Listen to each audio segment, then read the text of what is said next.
Superman ട്രെയിലറിലെ ഈ ഒരു clip നിങ്ങൾ ശ്രദ്ധിച്ചിട്ടുണ്ടോ? ഒരു പക്ഷേ ഇത്തരത്തിലുള്ള സീനുകൾ കാരണമായിരിക്കാം ഈ സിനിമ സൂപ്പർ ഹിറ്റ് ആവാൻ പോകുന്നത്.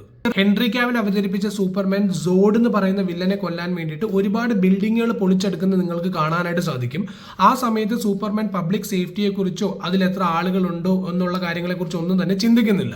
ഇതാണ് പുതിയ സൂപ്പർ ഹീറോ സിനിമകൾ മിസ്സിംഗ് ആയിട്ട് വരുന്ന ഒരു എലമെന്റ്.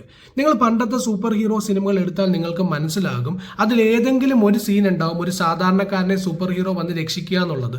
മാത്രമല്ല എൻറ്റയർ സിനിമയുടെ പ്രയോറിറ്റി എന്ന് പറയുന്നത് തന്നെ ജനങ്ങളെ സംരക്ഷിക്കുക എന്നുള്ളതിനേക്കാൾ ഉപരി അവരെ ഇൻസ്പയർ ചെയ്യുക എന്നുള്ളതാണ്.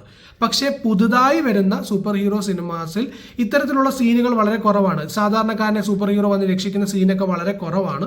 മാത്രമല്ല പലപ്പോഴും ഈ സൂപ്പർ ഹീറോസ് ഫൈറ്റ് ചെയ്യുന്ന വില്ലന്മാർ ഇന്റർ ഗലാക്ടിക് സ്പീഷീസോ പാരലൽ വേൾഡിൽ നിന്നുള്ള വരുന്ന ആൾക്കാരോ അല്ലെങ്കിൽ അവരുടെ ഒരു പേഴ്സണൽ എനിമിയൊക്കെ ആയിരിക്കും.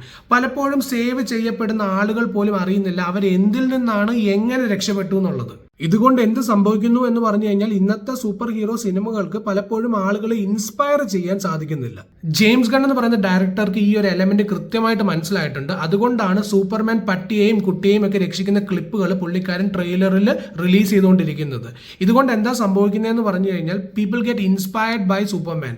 സൂപ്പർമാന്റെ യഥാർത്ഥ ഐഡന്റിറ്റി എന്ന് പറയുന്നത് തന്നെ ആ ഒരു ഇൻസ്പിറേഷൻ ആണ്. ആൻഡ് സിനിമയിൽ ജെയിംസ് ഗൺ ഈ ഒരു കോൺസെപ്റ്റ് കറക്റ്റായിട്ട് യൂസ് ചെയ്ത് കഴിഞ്ഞാൽ ഒരുപക്ഷെ ഹെൻറി കാവിലിനേക്കാളും കൂടുതൽ ഫാൻസ് ഉണ്ടാകാൻ പോകുന്ന സൂപ്പർമാൻ ആയിരിക്കും ഇത്.